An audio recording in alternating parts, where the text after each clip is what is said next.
Hello, everyone. I guess we are live. Welcome to this workshop, How to Ace Your B School Interviews Like a Pro. This is Ayush from MBAtrek. And maybe let's wait for a couple of minutes more so that everyone can join us in this live session. And then we will just kick start with awesome strategies. We will have a very good discussion around how exactly, you can crack your dream B school interview. Yes, like a pro.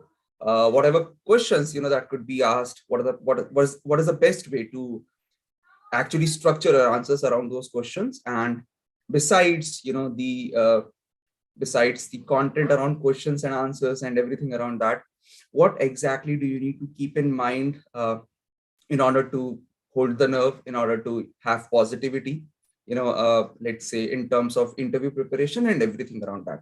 So that is something which we'll be discussing in next 1 to 1.5 hours at least. So I'm really excited to let's say tell you about my learnings, my experiences, and help you get into your dream B school. So let's wait for just a couple of minutes, and then we will continue with this particular session.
All right.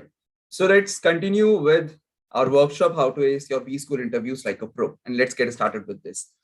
If you have any questions, feel free to write them down in the comment section. If there is any question that scares you, feel free, to talk about the very same. And we'll also discuss about these questions if we have time at the end of the session. Okay. So let's continue. Just a quick introduction about myself. I'm Ayush Mittal. I work as product manager with MBAtrek. MBAtrek is an edtech startup, XLRI ISB alum, found company which deals with building careers. We have helped a lot of students from a lot of top B schools, get into their dream companies, and obviously a lot of students get into their dream B schools as well. So that's about me. That's about MBAtrek. I finished my MBA from Kashipur, batch 2020. I have around 4 years of experience, mostly in product management as well as entrepreneurship. So yes, that's more or less about me. Allow me to introduce you, the awesome program that we have come up with for you people. That is CATAPA, the journey to get into a B school after your CAT examination. So we're going to start this CATAPA program. This is a live cohort program. So I, along with other mentors from IIMs, will be taking these sessions, 5 back-to-back days from 24th of January to 29th of January, 10 hours of live training daily from 8 p.m. to 10 p.m. Why so late? The reason is very simple. A lot of you might be working professionals. So just like me, you also have your job, that might end maybe at 6:30, 7:30, max 8.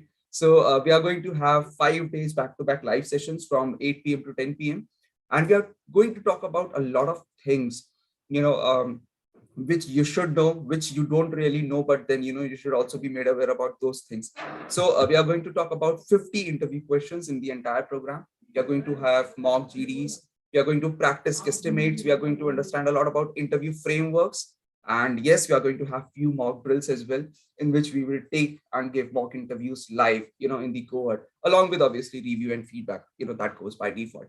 So this is the CATAPA program, that we are going to start this Monday, and this will help you a lot, get a lot of insights about what should be said in an interview, what should not be said in an interview, and how exactly can you get into the dream B school of yours.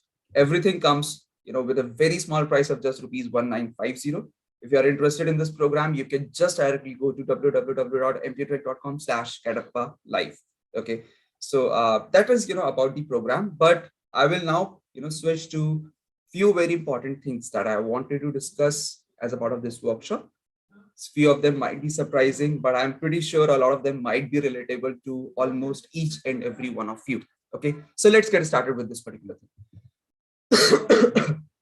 And yeah, sorry for the bad throat that I have, but yeah, let's continue. What I want you to do is, I want you to remember these 5 things before you sit for any B school interview.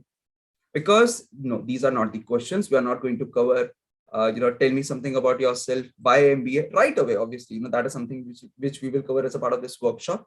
But these are the things which probably no one will talk about, and these are still the things which are very, very important. Okay, so let's get started with these 5 things that you need to remember. Okay, for sure. Number 1, let me ask you, what is your dream college? Okay, what is your dream B school? um, Maybe if you want, you can type it in the chat box. Okay, not a problem. I think that would be a great thing. So essentially, few of you might want to get into IIMs, maybe ABC, something around that. Some of you might be, let's say, targeting for SIBM, SCMHRD, few IITs, DOMS, and so on and so forth, right? For me, let me share my story. I gave my CAT in 2017, scored close to 99 percentile. So with that particular thing, I was hoping that I'll get into my dream B school, which happens to be DOMS IT Delhi. Might sound surprising, but even after, let's say, 99 percentile, I did not want to get into any of the IIMs. Maybe it was a dream to get into an IIT, and I wanted to get into DOMS. So crazy. I was so crazy about the college, since 2008 or 9, when I started preparing for my JEE examination, right?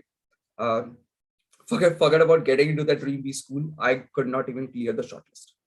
Okay, long story short, I was not given the opportunity to at least maybe prove my capability in the interview, right? And that is the last time I remember that I was kind of shattered, right? That dude, even after getting 99 percentile, is it a waste that I could not really get a call from DOMS IT Delhi, right? And that actually, that particular instance took away a few more interview calls because I could not really perform well, right? But when I went, when I got into one of the IIMs, I got into IIM Kashipur, and that's a photo that you see right there. The life changed completely for me, right? I did a lot of things in my B school around 2 years. I played a lot of roles. I joined a lot of student bodies. I became one of the, let's say, I took one of the leadership roles in my second year. I was the first person, or one of the first persons in the batch, to actually get a PPO, from my summer internship. And yes, I really robbed, my B school life. So what I want to tell you, what I want you to remember is, you might have a dream college. uh, I will be very happy, from the bottom of my heart, if you get into, that dream B school of yours. But if you are not able to get into it, trust me, that is not the end of the road. In whichever college you get into, right, after your interviews and everything, always remember, every college gives you more or less the same set of opportunity. Okay, just because one company comes at one campus and it does not come, at another campus, does not mean, that campus A is better than campus B. No, it does not function that way. It's always at the end up to you, for which roles do you prepare, how do you prepare yourself, and besides academics, where exactly do you focus, what are the other things that you focus on? Corporate competitions, student bodies, a lot of other initiatives that you can take in a B school. So if probably just like me, if you have bad grades in your 12th, or maybe your undergraduation, don't get disheartened, because whichever college you get into, that is going to be your dream college, and you're going to live your dream B school life in that particular thing. Okay, so don't let one shortlist have an impact on another. If you are able to convert a shortlist, that's a good thing. If you're not getting shortlisted, don't be upset about it, because if you have a good percentile, if you have a good profile, you will definitely get into a good B school. Okay, that's the first thing you should always remember, right? Let's talk about the second thing, right? I hope I'm pretty sure a lot of you remember this scene. I think the exact dialogue was, अगर bank में जाके नौकरी ही करनी थी तो engineering क्यों की, right? And MBA after engineering is something which people have been taking with a lot of let's say, what should I say? Maybe people want to question your decision around, why are you doing MBA after engineering? Why not MTech? And you have no clarity of your career and so on and so forth. See, the response is pretty simple, and I'll be very open around this. MBA after engineering is a very good option. Okay, it's not about that. While I was doing my engineering, I realized I took 4 years, to finally decide where I want to get into, and finally here I am. No, if you have engineering background, that basically gives a technical edge to yourself, to your profile. And finally, you have better edge over others when it comes to, getting into roles like consulting, getting into roles like product management, getting into roles like equity research, and so on, right? Because if you have a good technical background, people will value the technical background, right? So, don't worry about that particular thing, because this is something which is a great decision. Okay, if you are doing MBA after engineering, no, you're not becoming Suhas of Three Idiots. Okay, always remember that particular thing as well. Okay. So yes, you do not become Suhas if you do MBA after engineering. Okay, it offers a lot of roles, and you have a better edge than a few of other batchmate of yours, who are going to be in the same B school. Okay, so that is a good thing to do. Number three, I'm a fresher, I don't have much experience, how will I be able to prove myself in the interview, right? And essentially, people with experience, 2 or 3 years of experience, will be able to crack interviews, and I will not be able to. See, always remember, I think it pretty sure, different B schools have different, let's say, evaluation criteria, right? And if you closely observe the entire evaluation criteria, you will obviously see that the interview component is different and the work experience component is different. So if the institute has segregated both these components, they're not mixing it, why in the hell are you mixing these components? Why do you think that as a fresher you won't really have a chance to get into a B school? How people with much more experience will be able to prove themselves, and you won't be able to talk about, let's say, don't have any experience, so you won't be able to talk about it, and people will question your decision of pursuing MBA at so early point of time in your life. For a lot of IIMs, I'm also a recruiter there. Currently, I, as an employed MBAtrek, I'm hiring a lot of people from these IIMs and other B schools. I closed hiring with Nasi Munji, IFT, IIM Sirmaur, and a couple of other campuses.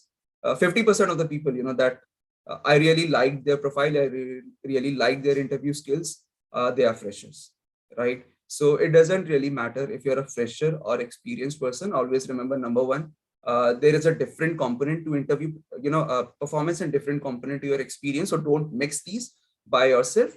And number two, it's always about, like I have always said, it's always about the 3 C's: communication, clarity, and confidence. If you have these 3 things, if you go with these 3 C's in your pocket, I think you will be able to crack and do wonders even as a fresher.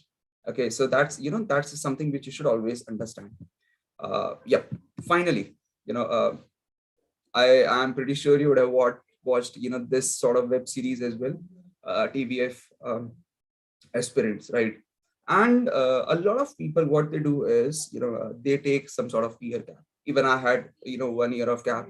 When I was preparing for my ITJE examination, right? So some people take year gap for, let's say, ITJE. Some people took it maybe for CAT. Some people took it for UPSC. Maybe some people took it for some other personal reasons, family reasons, whatsoever.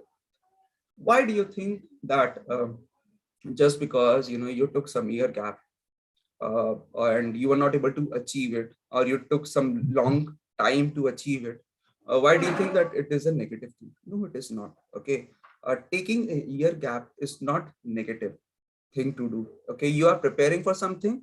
It's not about that, hey, I'm not multitasking, so that's why I needed that year gap. No, it's about that I was so serious for that particular goal in my life that I wanted to do that. And even if I could not crack it, I don't, I think that's a story of the past. I've learned something from it. Okay, I've learned maybe the value of time, the value of efforts, right? Maybe if you're not able to crack UPSC, you have, let's say, spend 3 long years in UPSC preparation. Let's say, let's take that example, and you were not able to crack it, and finally you decided to pursue something because, hey, it's about career, and maybe you switched to MBA. So is it something wrong? That I will have to justify my 3 years? No, you still developed a lot of skills. While in those 3 years, a lot of knowledge. We had a batchmate, he goes by the name Abhishek, and he was regarded as one of the most brilliant student that we had at Ankashipur in our batch, right? He had around 3 to 4 years of gap. He prepared for UPSC, and I think he's currently in a good company, at a good profile. So don't try to justify this year gap. Don't take this as a failure. you not able to get success into something is not failure. No, the opposite of success is not failure. The opposite of success is just that you were not able to get it. And if you focus on the learnings of that particular experience, that is going to be a great thing. Okay, so that's about that particular area. Finally, see, a lot of times what happens is there are questions that scare us, right? Hey, what if someone asks me this particular question, I'm not really able to get answers of that particular area, right? And we try to run away from those questions, right? That is something which you should not be doing. Don't run away from your fears. Okay, maybe ZNMD could be translated into ONMD, maybe opportunity nahi milegi dobara to get into that, to crack that B school interview, right? So you have one shot, okay, to crack that particular B school interview. No one is going to invite you twice. Okay, no one is going to invite you for the second time that, hey, let's assume your name is Mohit, that hi Mohit, I think you were not able to perform very well in your previous interview. So do you mind coming back, once more to the campus? No, that is not really going to happen. So don't run away from your fears. If there are questions that scare you, if there are situations that, let's say, that you want to discuss with a mentor, someone from a B school, someone from the corporate, some HR, anyone, right? Go for that particular counseling, go for that particular one-to-one mentorship, but prepare for anything and everything that you think could be asked to you in a B school interview. Okay. Expect the unexpected. It is something which has already been said a lot of times by a lot of people, and this is not false, obviously, right? You could be asked anything, so you should have the right strategy to tackle each and every question. Okay, so these are the 5 things that I wanted to talk about before we dive deeper into how exactly to prepare for personal interviews and everything around that. Okay, sure. So I hope if I give a quick recall to these 5 things. Number one, if you don't get shortlist, even with a, let's say, a very good profile according to you, don't get disheartened. Whichever B school you get into, it's up to you then whether you just rock it or live a normal life there. Okay, that's number one. Number two, MBA after engineering is a very good option. Don't let someone tell you that it is one of the worst decisions that you have taken, and that really shows that you have no capability of making the right decision in your life. Okay, even as a fresher, you still can and will crack a lot of interviews. And so just believe in yourself and talk about your experience as a student, or maybe as an intern. It's okay to try for something and not succeed. That is not a failure. Okay, but always keep your learnings on priority. Okay, what did you learn from them? And finally, don't run away from whatever something that scares you and which you think could be a part of your let's say interview. When I was sitting for my B school interviews, I was an entrepreneur. I had 2 years of experience, and I was scared a lot that people will question my capability of being a good entrepreneur. They did question me, right? But my friends prepared me. I had a couple of mentors, right? They all prepared me, in order to tackle the north and the south, of the entire entrepreneurship questions that could be asked to me. And maybe because of that, I was able to crack few of my interviews, right? So always remember these 5 things. There is no running away from these things, but you need to hold on to them, okay, as your positive side, right? Let's continue now, and maybe let's talk about the personal interview components. If you can allow me 1 second break, I'll continue just like that. Cool. So let's talk about what could make your personal interview experience awesome. Okay, and how you can maybe cover everything around this interview, obviously your B school interview, right? So what are the components of a B school interview? Let's talk about that. Generally, we would talk about, let's say, 5 components over here: physical appearance, body language, communication style, what you bring on the table, and starting and closure of the interview. Okay, see, physical appearance is very simple. Obviously, you need to have, let's say, a good, let's say, a formal dress. Okay, a formal look is something which will help you with that particular outlook. For boys, there has been a question that should I be, clean shave, or, something around that. I think if you have, if everything is set, if it's not looking dirty, I don't think, that is going to be a problem. Because when I was giving, my interviews, there were people, a lot of people, by the way, a lot of boys, I mean to say, who were not, really clean shaved, but yeah, they rocked it, and they became my batchmates, right? So that's one thing about physical appearance. Maybe let's talk about body language. Okay. um, the interview, given the current pandemic situation, could be over, could be online, could be in person as well. That would depend from campus to campus, and obviously, um, let's say the type of situation that we get into in future in the coming days. But something that that you should understand is, given whatsoever the environment of the interview, is it online, is it right face to face, there are few things which remain constant. Okay. Number one, in terms of body language, always try to make proper eye contact and movement. Okay. Because that will maybe present the level of confidence. Okay. That will communicate the level of confidence to someone who is interviewing you, right? So don't look, don't look here and there, just like I'm trying to do right now. If if it's on a laptop, you know where the screen is, right? So I think it would be a very good thing to make proper eye contact. Some sort of hand movements are okay. If you try to just remain still and don't move your neck or anything around that, and just speak the way I'm speaking right now, it looks funny, right? And it doesn't really work that way. Okay. So try to make proper eye contact and movement, because that will help you present confidently. That's number two. Okay. Finally, did your thoughts match your facial expression, right? Suppose you're talking about your project or some achievement of your life. If you're talking about some achievement of your life, don't you think you should be happy? You should be excited, and that excitement should be on your facial expression, on your tone, and even be reflected in your body language. So that is something that you should communicate through your facial expressions as well.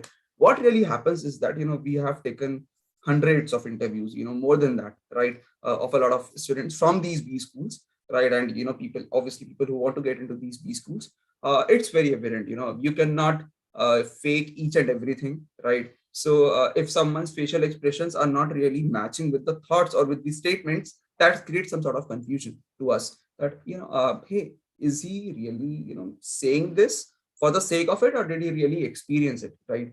So always remember these things: eye contact, good facial expressions, and speaking confidently or presenting yourself confidently, something which is very, very important, okay, in terms of body language. Finally, communication style. We at MBAtrek have always believed in, they've communicated it to every B school student, right? And I think, let me take this as an opportunity to communicate the same to you as well. An interview should not be considered as an interrogation, right? You need to run it like a conversation. Okay. You want to get selected, right? Someone who is interviewing you also wants someone to get selected, not just someone, the best of the candidate, right? So even they want to select you if you show the right sort of skills. So you both need each other, right? It's not the fact that, hey, I need you, but you don't need me. So, I should just, I should be scared and I should not speak much. No, it's not like that, right? Even if it's a job interview, they want to hire an employee who will work for them, who will give, bring more value addition, to the company. So always run your interviews like a conversation, right? That is something very, very important. Apply 50-50 rule. What that means is, there is a concept in consulting interviews called clarifying questions, right? What we mean to say is that, whenever a question is finished, just don't talk about, sorry, just, don't talk about in terms of, applying, just answering the question right away. No, that doesn't, that does not really help. What is equally important is you also seek, you also engage the person who is speaking, who is interviewing you, right? So, always ask questions to them. Maybe it could be some clarifying question that, hey, do you mean to ask this particular thing, or, should I stick to this particular area of my answer, right? So always give them the opportunity to at least clarify what they actually want to ask. Okay. So it's not about that you speak all the time and they, they're just asking questions. Try to engage, and that will leave a positive and a long lasting impression in your interview, right? And finally, tell your story, right? Don't go with, mugged up answers. Don't go with answers which are just bullet points. Okay, 1 2 3 and the answer is over. No, it should not be like that. You should frame a story around each and every experience of yours, because that is something which will help you maybe because see, just hear this out. uh, if you have your interview at maybe let's say 3:30 p.m. Okay, obviously it's your first interview, you are very excited for it and you want to crack it no matter what. But for a panel, for a panelist, you could be, let's say, the 17th or the 27th candidate, that they are interviewing for the day. Don't you think that you would want to do something different so that they remember you, right? Sharing stories is one way to do that. Okay, so tell your story. Okay, don't go about, let's say, some sort of structure that you found on Google and you are hellbound that I'll follow only this structure, right? Try to do something creative, try to do something different, so this will help you in terms of clearing your making, let's say, a positive impact in terms of communication, right? Finally, moving on to the next thing, what you bring on the table, right? Reminds me of the famous, or one of the first dialogues of the movie Three Idiots, by Virus, right? And what was that? हर साल IC में 4 lakh admissions आते हैं, लेकिन उनमें से सिर्फ 200 select होते हैं. You, right? I think the story is pretty same, right? For any B school interview, a lot of students get shortlisted, but then a handful of them are actually, let's say, they actually get into those B schools, right? So what's also important to understand is what you bring on the table, how you talk about your entire journey. Okay, so always find opportunities to talk about your learnings. Okay, if you did some project, what were your learnings, how did you help the client, okay, and everything around that. So focus on the learnings that you bring on the table. Express your achievements a lot. Okay, if you have done something good for your client, for your, let's say, for your college, for someone in your group, express that as your achievement. Find the opportunity to express your achievements, right? Don't just talk about something that you did, but also talk about the approach that you took. What made you take that particular approach? Maybe in some project, maybe during some internship. Okay, anything. And finally, what is something that you learned from this particular approach? And in future, given similar set of problem, how will you apply this approach? Okay, so that is something that you can figure out, given your experience and given your own journey that you have so far. That is something which is very good to do. And finally, but very important of these is transferable skills, right? So let me give you an example. Suppose someone has worked as a business analyst. Okay, so one of the main function of a business analyst in a product team would be to gather client requirements and everything, right? So what the person is very good at, the person is very good at talking to clients, managing customer relations, managing product documentation. Don't you think that these skills can be transferred to a lot of other roles as well? Product manager, project manager, right? A lot of maybe other profiles. So whichever background that you have, in terms of job, internship, or even in terms of education, always talk about that what are the skills that you developed while you were into that particular role, and how you are willing to transfer those skills to get into the new role post your MBA or during your MBA, right? So these are the things that you should talk about in your interview, and that is something which is going to be very unique when you bring those things on the table, that I have actually developed these skills. No, I did not I did not just work on some tool or some programming language, right? I actually developed these soft skills as well, right? Because hey, you want to now get into management, so it's always important that you realize the importance of soft skills, not just the hard skills, right? So that's there. And finally, starting and closure of an interview, always try to start always start your interview with a proper greeting and salutation, and always leave with a positive message at the end. One way to do that is, do you have any questions could be asked to you?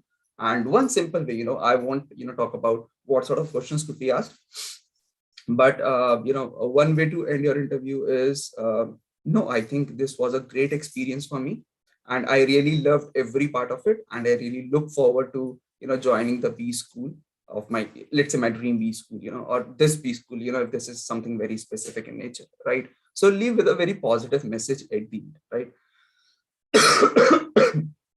Okay, cool. So that is something that we talked about, the 5 elements: physical appearance, body language, communication, what you bring on the table, and finally starting and closure of interviews, right? If we try to sum up everything around that, just remember, these points as well, right? The better you prepare, the better, the higher your confidence is going to be, right? Number one. How do you prepare? I think this has been said 1,000 times, but I'll repeat it, because this really works.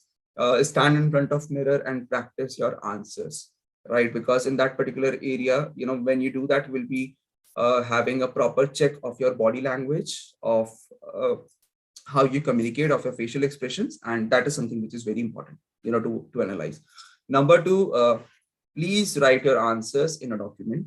If you want to use pen and a paper, use pen and a paper. If you want to use Microsoft Word, use MS Word. If you want to use your tab, your iPad, totally up to you, right? But please write down the answers to all your frequent questions. That will help you structure answers in a very, in a much better way, right? And it is really, really very, very important, right?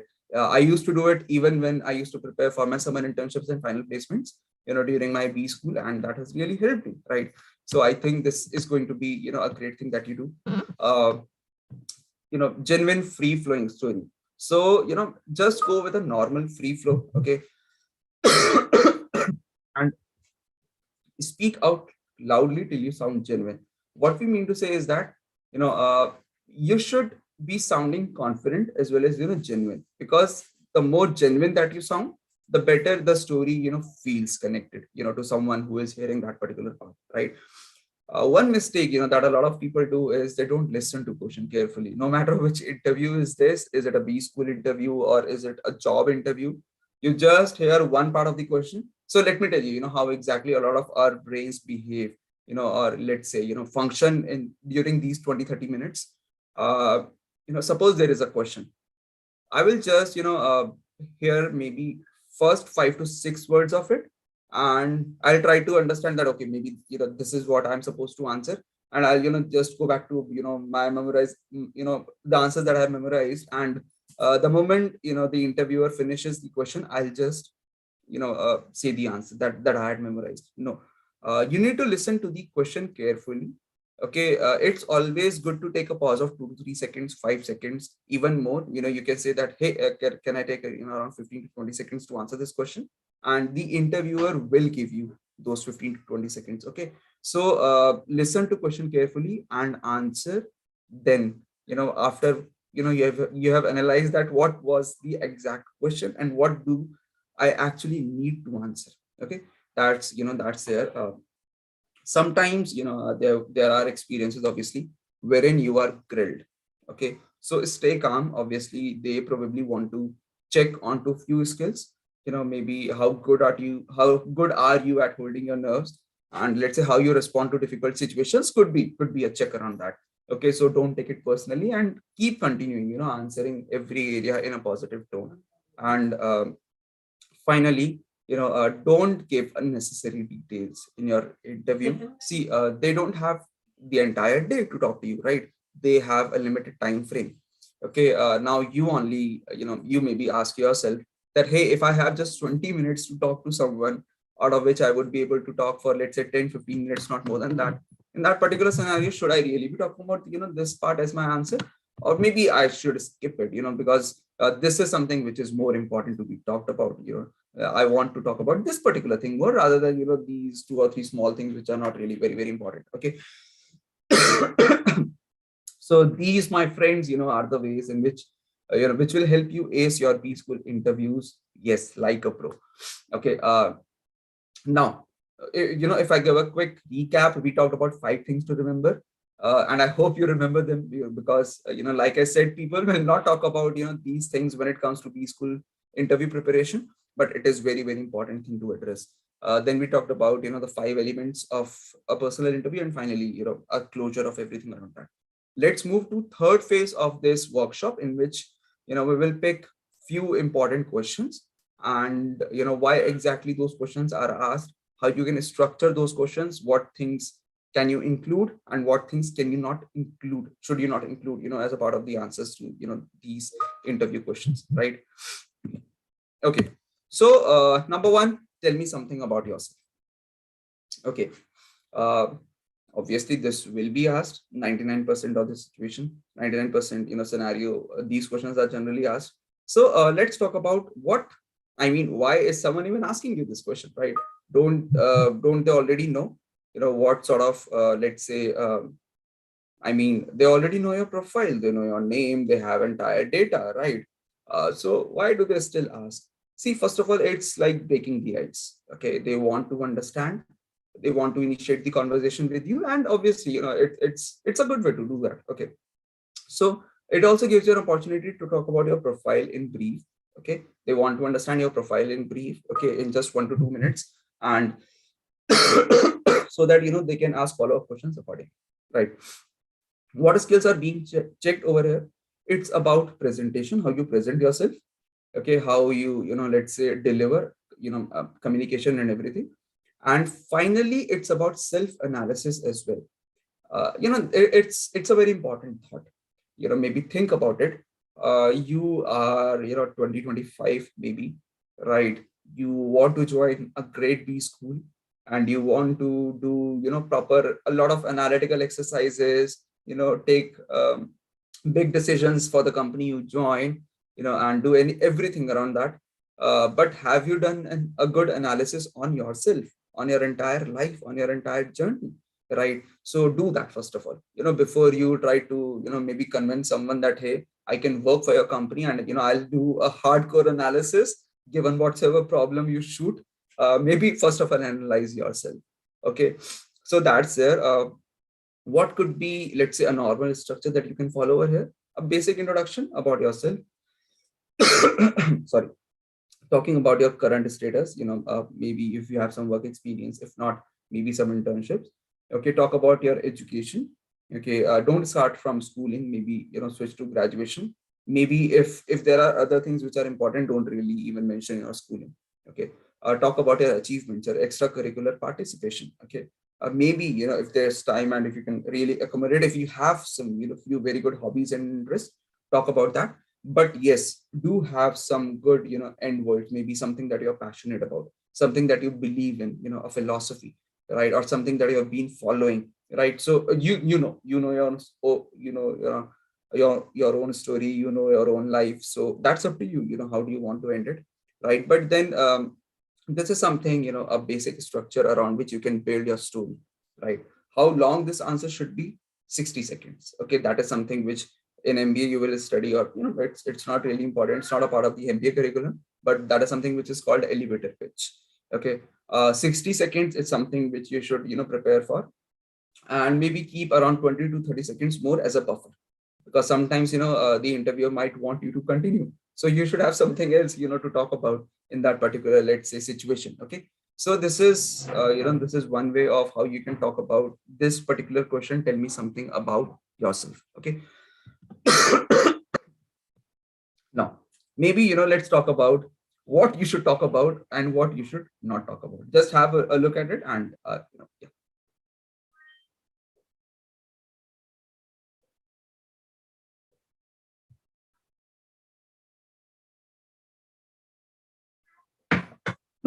Cool. So what you should talk about as a part of this answer? A quick, a simple introduction of yours. Maybe your name, what you're currently doing, and nothing more than that. So, hi, I'm Ayush, and I'm currently, let's say, if I had to, give interview or go back to my 2018 days. Hi, I'm Ayush, and I'm currently working as a lead educator and mentor at my own venture, so and so. That's it, right? Um, Talk about your achievements and work you have done in the past. Okay, and as much as you would want to focus on what work you did, focus more on the impact that you created while you did that. Okay, so for example, there are two software engineers who work at TCS. One says that I work on the tool ab initio with the client Walmart, and and I've been, let's say, solving the problems of process optimization or logistics management, right? For example, let's say. And then there is another team member of the same let's say person we talked about, who says that I was able to optimize the process of logistics management or warehouse management for Walmart by 25% using the tool ab initio in TCS. That shows more impact, right? Because you're communicating this particular thought that, hey, with my efforts, a company was able to, function or, complete something in 3 hours rather than 4. You're saving the time by 25%, right? So that is something which you should talk about, the impact.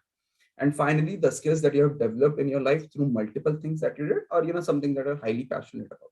So talk about your skill set. Talk about, what motivates you. Okay. How you solve a problem. Okay. Things around that. But don't talk about, the 3 things that you see on the right. Don't talk about your family details. Hey, we all love our family, right? There's no denying to that particular thought. But the interviewer wants to know more about you. Okay. There could be few exceptions. Maybe your parents have a very, let's say, some unique background. You want to talk about that.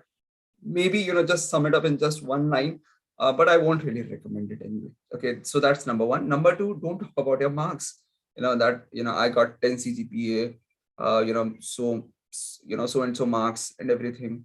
I am pretty sure a lot of MBAs might agree with me on this, at least 90% of them. Obviously, acads are important. You cannot get a good job without focusing on academics during your MBA. But what's equally important is the skill set that you develop and the other activities that you involve yourself into.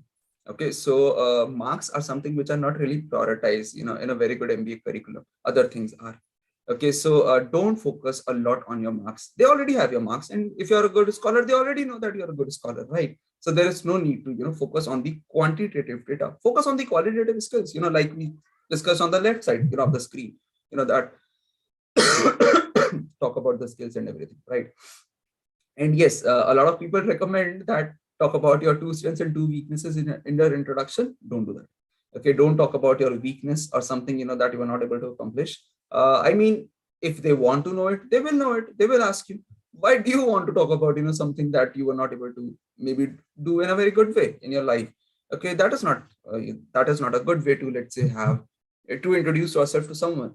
Imagine you meet someone in a party, or let's say in a flight journey, in a train journey. Do you talk about your weaknesses? Do you talk about hey, I am Ayush and I could not be I could not get into IITs during my engineering, or let's say in my ITJ exam? No, you don't do that, right? So why do you want to do it now? I mean, it's very important part of your life, man.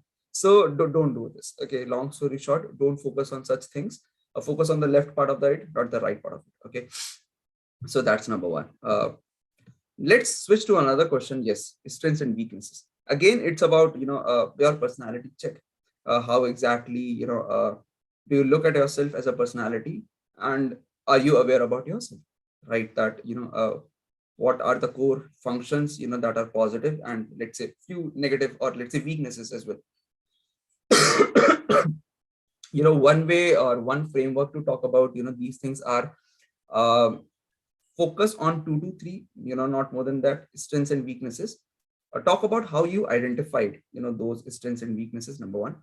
Number two, talk about the validation. So you identified by doing that, and you got this validation when you actually delivered that particular work, or when you were not able to deliver that particular work. So talk about the identification and validation of your strengths and weaknesses. Don't run behind finding unique strengths. Okay, so based on let's say something that I did, I said that my strength is power of expression. Okay, it's basically an OLQ, officer like quality, that you have in National Defense Academy, right? It was unique, but it was kind of confusing as well, right? So don't run behind unique strengths. Maybe you could have simple strengths, but then a very good story, or a very good, let's say, pillar on which you set that particular strength. Okay, so that's also important. For weaknesses, also talk about what are your improvement actions. Okay, if you have identified that this is the weakness of yours, what exactly are you doing to solve that particular weakness? Okay, so that is again very, very important thing to do. What you should talk about and what you should not talk about as a part of the answer to these questions, strengths and weaknesses. Number one, talk about where you exactly demonstrated them, or how exactly did you observe them, the identification, validation part. Okay. Number two, with respect to strengths, talk about how do you utilize them to achieve your personal and professional goals. If you say that my strength is time management, are you able to work at a speed of 1.5, let's say more than your colleagues or your friends, and are you able to complete things at a faster pace, right? So maybe that is one way you talk about that, right? And how do you help people around yourself? Okay, so that is again something that you can talk about. And finally, how do you work on improving your weak areas, maybe slowly but consistently? Okay, and how do you plan to becoming a better professional by removing those weak areas of yours? What you should not talk about are don't play with these words. Don't try to make it a circle that something is a strength because something else is your weakness. So as it is clearly visible, I am hardworking, so that's why I'm slow, because I'm very hardworking. I take time to do that, all of that. So although my results are very good, but I'm slow. No, that doesn't work. Don't do that. Okay, all of us know it. Okay, that you're just playing with words. You're maybe trying to justify it. If you really have that particular thing, maybe have a very good story as well. I mean, a real story. Of your something around your experience and everything, but try to avoid it as much as possible, right? The way I told you with respect to one of the key skills that I've created for myself, don't go to Google and just find heavy words which are very difficult to justify in the interview room. Okay, so don't do that. And this is something which is kind of important. Don't talk about your behavioral weaknesses. Okay, so I'm kind of very lazy, right? I have anger issues, so don't do that. I mean, if you have such behavioral weaknesses, try to focus more on the hard skill set as a weakness rather than the soft skill set, right? Is it a bad thing to tell someone that you have a soft skill as a weakness? I mean, behavioral weakness. No, it's not a bad thing to do, to be very honest with you. We all have it, right? Even I have some behavioral weaknesses. And if you don't have it, you probably are very lucky. But I think as a human being, we all have some behavioral weaknesses, right? Uh, since this is an interview, you're not talking to a friend, with whom you might want to party or play games. Maybe try not to open up. Okay, so that's the only, let's say, checkpoint, over here, right? Cool. Let's go to the third question. Why MBA? Right? Again, will be asked to you. So, what is the reasoning? I mean, obviously, why do you want to pursue MBA? What is the understanding of the program that you have? So, maybe try to talk to someone who is doing his or her MBA, who is done with that, and try to get understanding of the entire program, what it delivers to you, what it does not deliver to you, so that you can actually understand that, okay, this is something that I'm signing up for. Okay, is it matching your goal? So you do have your short-term or long-term goals. Is MBA a part of it, or will MBA help you reach your goals at a faster pace? If the answer is yes, then obviously you should go for MBA. Or is it just an exit strategy? I do not like my job, the culture is toxic, or I'm not able to do, I'm not able to figure out what to do in my life, so let's do MBA, right? So that is not, maybe you should talk about that particular thing. So as you can see on the structure over here, talk about your short-term and long-term goals. Something that happened maybe recently is some change in job, some internship which motivated you to pursue MBA. Okay, and so connect that particular thing with MBA, and don't talk about disconnecting from the current status. Okay, so talk about your short-term, long-term goals and how MBA fits there, and yes, not anything else. So another question could be, so did you actually research if is MBA the only way you can do it? You want to progress in your career, why don't you make a switch? Why don't you pursue a normal six month certification course and jump into another domain? Why do you want to do MBA and waste 2 years? Could be asked. Okay, so try to analyze that, how MBA is the best and the only way to you would want to get it done, right? So that's there. There is something that I call the Ppf analysis, past, present, and future. So align your past with your present goal, and how pursuing MBA in present will help you, let's say, rock your future, or get into the dream profile, something around that, right? And finally, coming to this particular part, in the response to the question why MBA, talk about how MBA aligns with your future goals, both short term and long term. That, how you maybe fell in love with the management as a career because of something that you did recently, and how you plan to develop the right sort of skills to become, let's say, a professional, or let's say, a ready and relevant executive in the company, right? So that is one way to do it. What you should not talk about, that I don't like what I'm currently doing, so let's do MBA. So it should not be an escape. Okay. Even if it's an escape, you should maybe talk about is still, there were maybe 20, 30 ways, or if not 20, 30, there were maybe 2, 3 ways you could have escaped from that particular situation. Why exactly are you picking only MBA, right? So talk about that, right?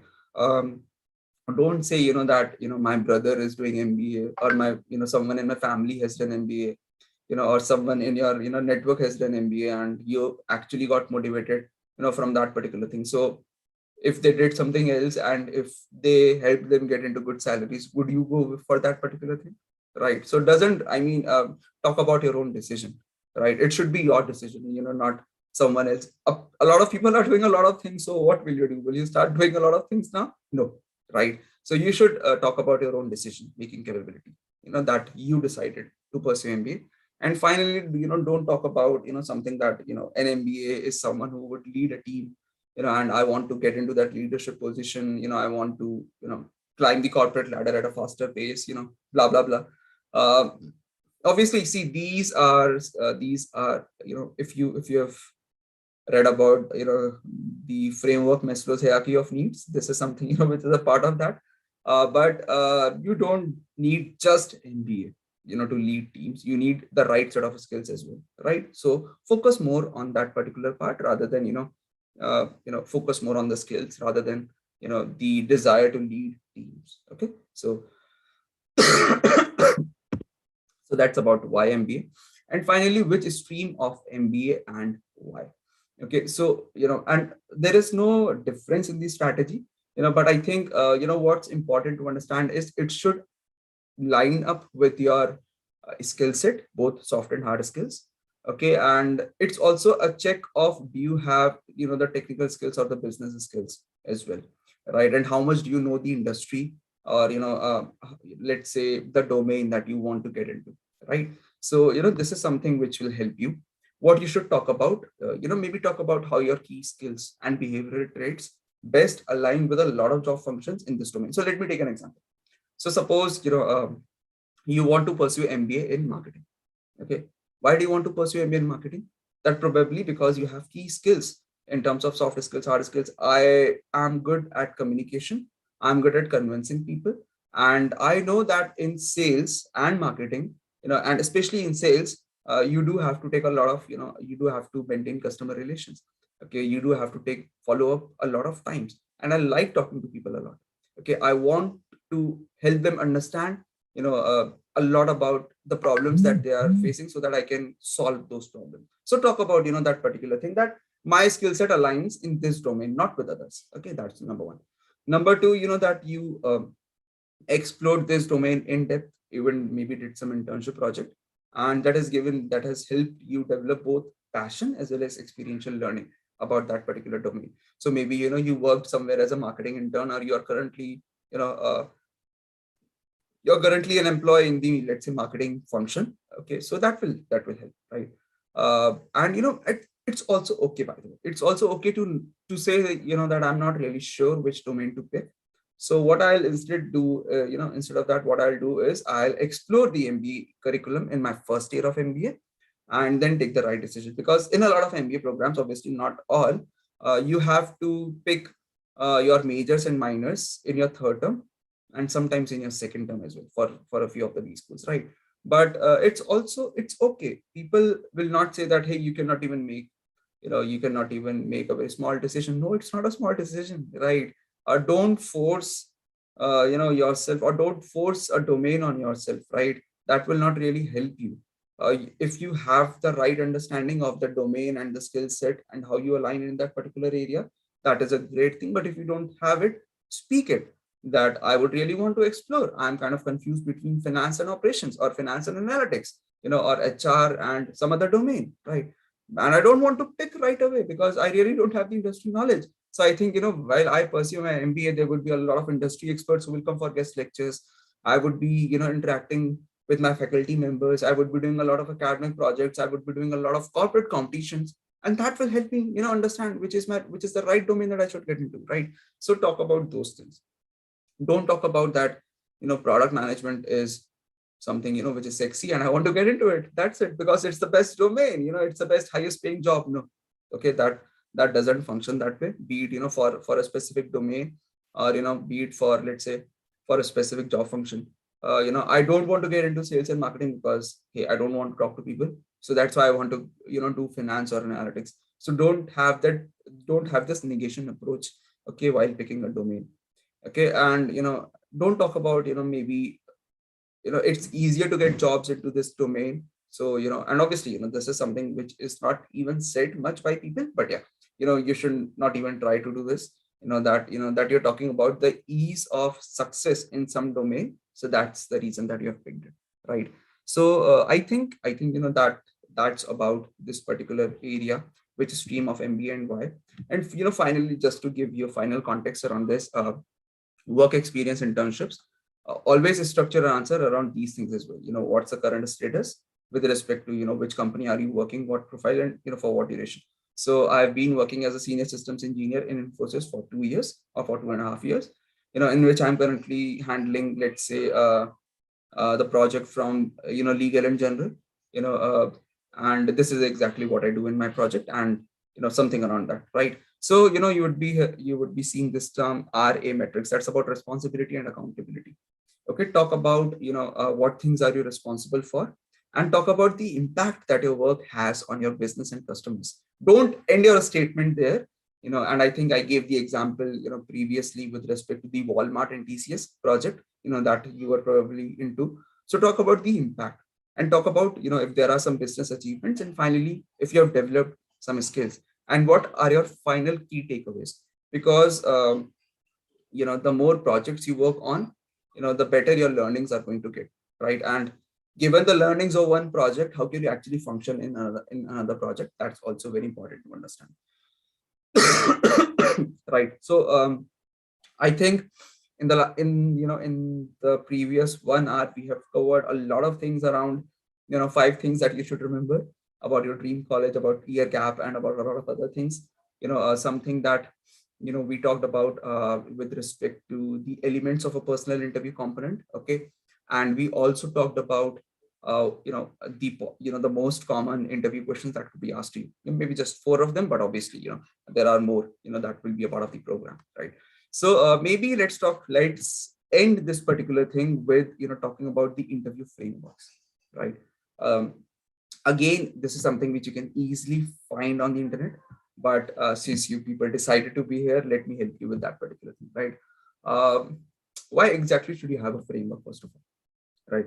So suppose, so let me ask you a few questions. Do you really know who is going to interview you? No. Do you know what resource is someone going to refer while they interview you, or people like you? No.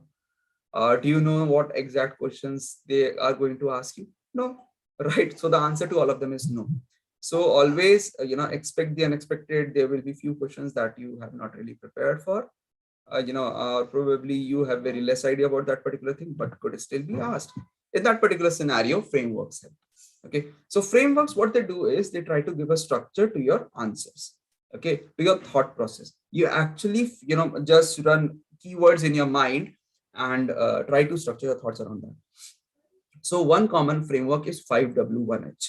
Okay, that is what, when, why, where, how, who. Okay, so, whatever topic that you have in your GD, or in your extempore, or in the interview, maybe, this 5W1H framework can and will help you a lot. Okay, another framework that you can use is the STARK framework.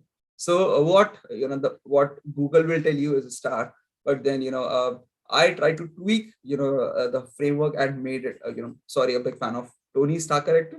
So here goes the Stark framework. It's just one element that's added into the STAR framework. So, let me talk about the entire thing as a whole. Okay, sorry. So see, if there is any situational question, okay, that has been asked to you, the framework STARK will help you a lot. What that tells you is, number one, talk about the situation. Okay. So for example, the question is, what was the biggest achievement of your life? Or, how did you make the toughest decision of your life? Right. Something around that. Okay. Very simple question. So talk about the situation that you were into, right, at that point of time. Okay. That's S.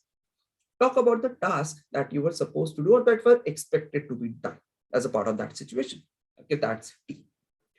Given whatever the situation was, given whatever task that you were expected to do, what is the action, that you took? That's A. So something that you actually did, that's your action. Okay. Given whatsoever that you did as an action, obviously it would have had some positive or maybe negative impact, right? So talk about the result of your actions. Okay, that's R. That is where the STAR framework ends. What I personally believe in is, what's the benefit of doing something if you don't really get learnings out of it, right? And that is where K comes into the picture, the knowledge.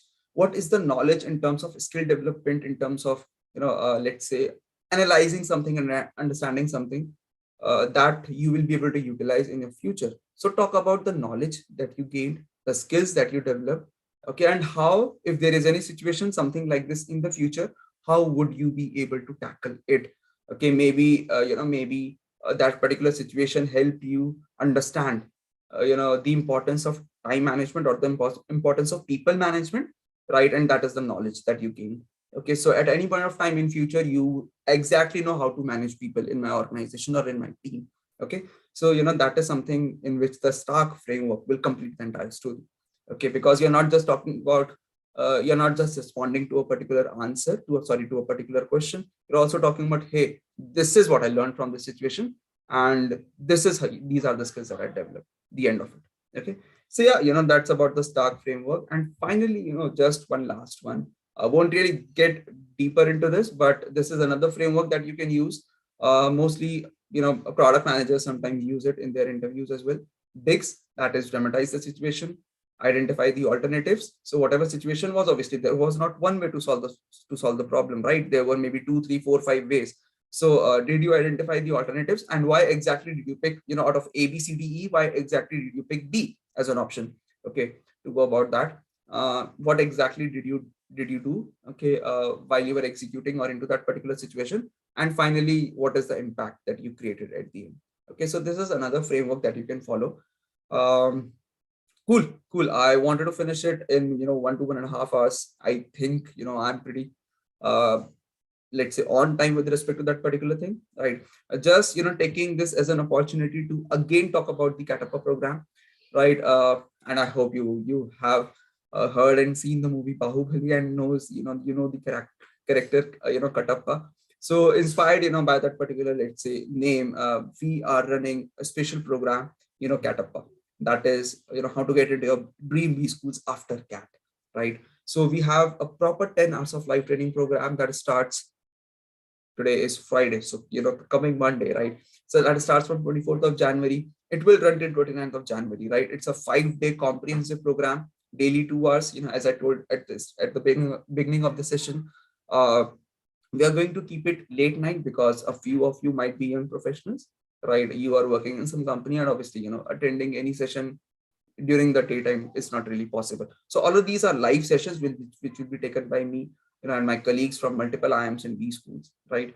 So this is a 10-hour program in which we focus on a lot of interview questions, GDs, guesstimates, interview frameworks. We will have a lot of mock drills, games, and practice, in order to understand what to say, what not to say, and finally reviews and feedback as well. Coming to the logistics component of the program, it's a very reasonable thing, right? Just priced at rupees 1950, under 2000 you get 10 hours of training, right? So I don't think you could maybe ask for something more around that. So if you're interested in that particular program, feel free to go to www.mbatrek.com/Katappa live, and I hope to see all of you soon on my Monday live session that is going to be there as a part of the Katappa program, right? So don't forget to register, and yes, I'm now open to questions. So if you have any, I'll also go through the chat, and yeah. So someone has asked, is this college interview too hard to crack? See, I'll tell you very honestly, Abhinav, no college interview is hard to crack, and no college interview is easy to crack. You know, given the level of preparation that you have, it's the end of the story, right? If you have talked to the right people, if you have the right mentors with you, every interview is going to be a cakewalk. Trust me. Okay, so the question is back to you. Are you prepared enough to crack that interview? That's the question you should ask yourself. Okay, if that is something which you don't have the right answer to, here I am, and here is Ketappa. Right, don't worry about that. Yep. Cool. If anyone has any other question, maybe write it down in the chat box, and we will take it. Otherwise, I think thank you so much to be part of this session, and we will continue to have similar sessions like this.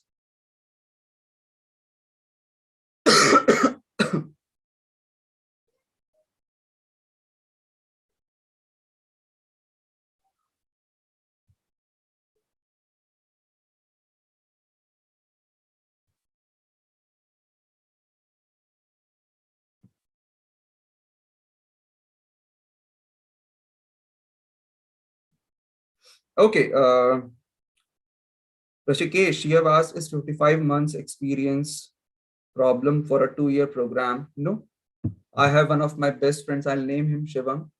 He has 60 months of experience, and a lot of other friends, Piyush, and these people had more than 48, 50 months of experience. So that is not a problem. A question that will be asked to you is, why do you still want to go for a 2-year MBA program? Why don't you want to wait, maybe right away apply, or no, you have 55. So why don't you want to wait for a couple of years and apply for a 1-year program? That is something that you have to decide. Okay, that what's your reason to actually not wait and go for a 2-year program? Okay, so because you obviously would have done some analysis on that, but it's not difficult. Okay, uh, also something that I should maybe tell you, people who have this much of experience, let's say more than 4 years, they sometimes face a problem with respect to getting shortlisted by startups.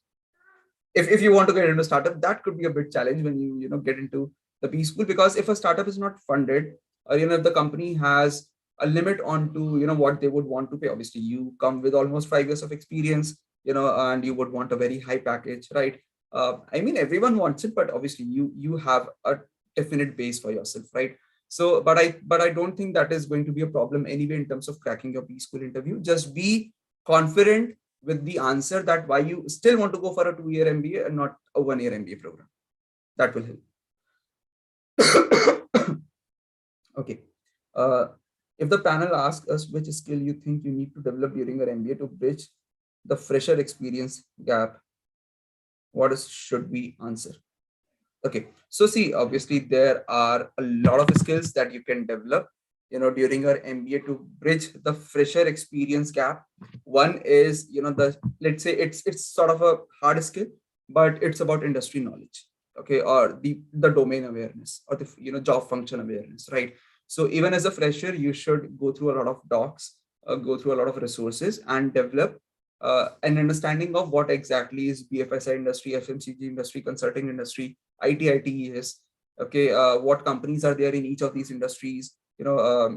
What roles are being offered by these companies? So that, and what exactly is the groundwork that is expected to be done by an employee, right? So I think that is first thing that you would want to develop. Besides that, it would mostly be soft skill, which could be and which could be project management, which could be, let's say, problem solving, attention to detail, so on and so forth, right? So I think focus on these skills, right?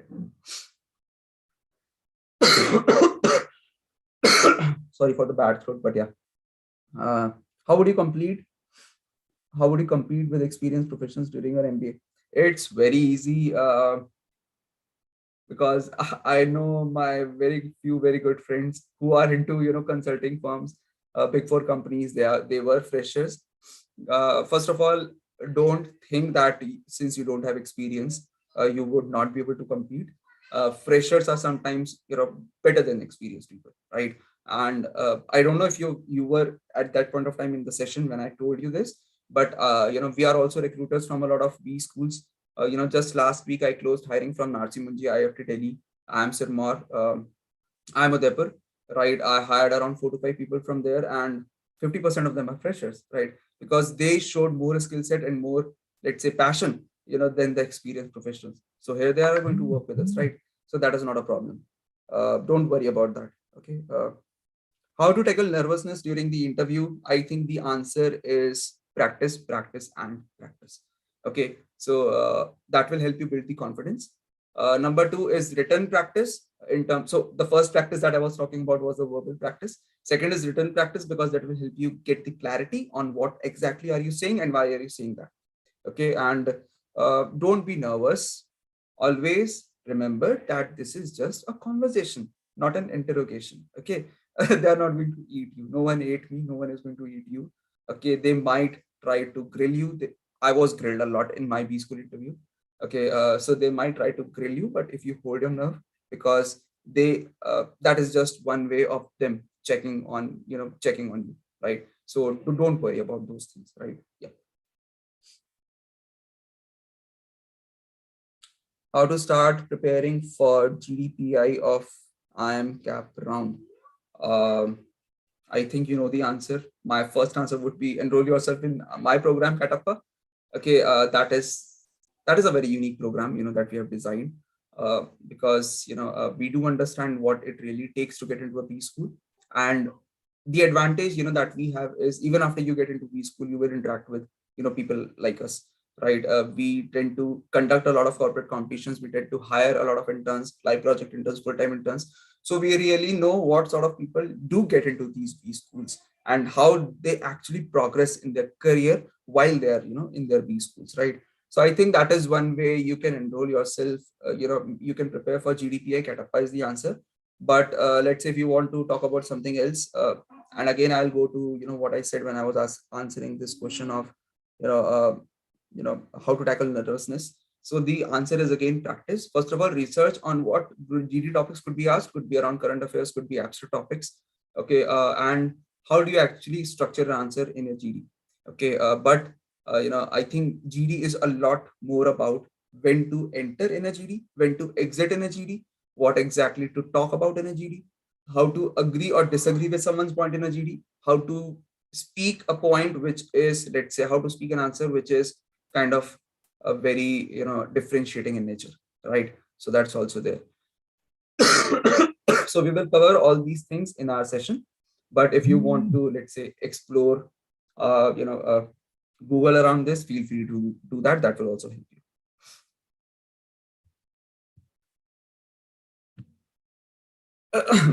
Okay, if I don't have a certification, should I still write that achievement of mine? Okay, see, I personally don't believe in certifications, or don't believe in showing certifications, because if you have the right skills, if you have done something and if you know everything about that, that is something that will count more, right? But if you don't have a certification, I mean, the reason could be if it's a college event, the college was not able to provide it to you, right? Or there could be some other logistic error. What I'll try to do is make some extra effort, try to get that certificate, because kya hoga na, when you actually, maybe in this interview, you might be able to handle it, right? But when you actually go to a B school, you are going to interact with the placement committee of your B school, right? And what generally happens is it's for the betterment of every candidate. The placement committee verifies each and every document of yours. Okay, so if you don't have a document, you won't be able to mention it as a part of your resume. So if that's something, if you're talking the achievement that you're talking about, if that's very good, very big, but unfortunately you don't have a certificate, try to arrange that certificate. Okay, talk to the right authorities, the right people, and get it done. Okay, so that is something that I'll advise.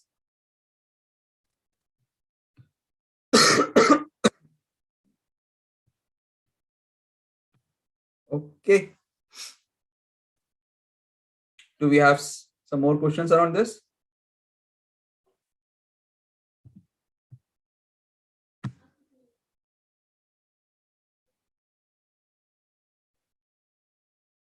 If you are running, if you're running this mental health awareness campaign with some organization, with some NGO, or let's say even with some individual, maybe someone, who is not an entity, but you are doing it, as a part of a small focused group, try to reach to those people and get the certificate. Okay, shouldn't be much of a problem, right? If I mean, see, it's a noble cause, for which, sorry, you did that particular thing. So shouldn't really be a problem for those people to actually, give certificate. Yes, you should talk about it, right? See, yeah, you can talk about it. Not everything that you talk about needs a certificate, right? But if you talk about something, that you have done it, uh, and this is how you help people, this is what you learn, and maybe share a story of a specific user, right? I think that will help a lot, right? But I think you should have a very good answer to why you don't have a certificate, because uh, if it's so the question back to you is it their fault that you don't have a certificate, or is it your fault that you did not ask for it, or you lost it, something around that? Okay, so have the right answer to that question as well. But yeah, it's always okay to talk about things you don't have certificate of. Okay, but because you have the experience, not a problem.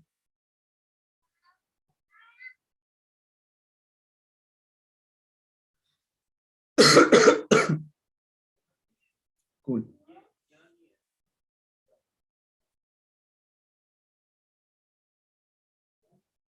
Sure. So maybe I think we can close onto that particular part. Thank you so much for everyone who was a part of this workshop, and I hope this workshop helped you people learn something unique, something different about what is to be said in an interview, what is not to be said in an interview, how to structure your answers, what are the things that you should remember. Always remember those 5 things. Okay, don't consider not qualifying something as a failure. And I think believing in yourself and developing the right skills would be the best thing to do. Sure. Thank you so much, everyone. I hope to see you all in the Catappa program, and it's going to be a wonderful, journey around that. Yes, Abhinav, the answer is yes. In the Catappa program, we are also going to help you, structure your personalized answers. Okay, so that is not going to be a problem, right? So yeah.